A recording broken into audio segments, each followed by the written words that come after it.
చెప్పండి ఎట్లా జరుగుతుంది? వెంకటేశ్వర్లు నమస్కారం అండి. పల్ల వెంకటేశ్వర్లు ఇక్కడ ఓటింగ్ అయితే బాగానే నడుతుంది. కాంగ్రెస్ మా మధ్యలో ఉంది. ఈసారి మాత్రం నరేంద్ర మోడీ గారు 400 సీట్లతో గెలుతాడు. అయితే మా మోడీ గారి అభివృద్ధి మాకు శ్రీరామ రక్ష. మేము రైతు బంధు కూడా 2000 వేస్తున్నాం.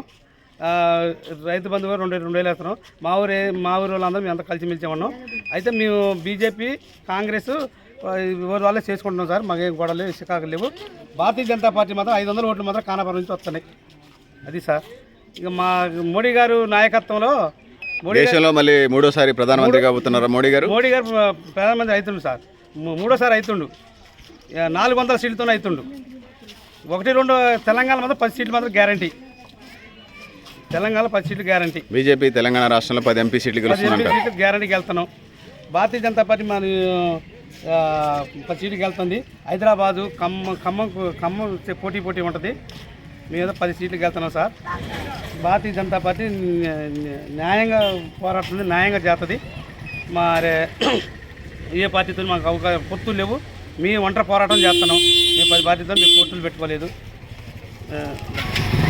టీడీపీ వాళ్ళు కూడా మాకు కొద్దిగా సహకరిస్తారు. మాకు ఏ పార్టీ టీడీపీ, జనసేన, బీజేపీ అంటే టీడీపీ అంటే కొంతమంది సహకరిస్తారు, కొంతమంది సహకరించలేదు.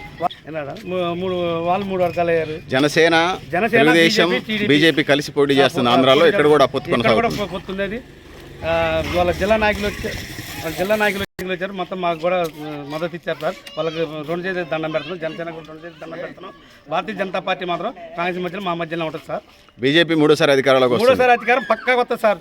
జై మోడీ, జై బీజేపీ, జై బీజేపీ, జై మోడీ, జై మోడీ, జై మోడీ, జై మోడీ, జై బీజేపీ, భారతీయ జనతా పార్టీ. జై శ్రీరామ్, జై శ్రీరామ్, జై శ్రీరామ్.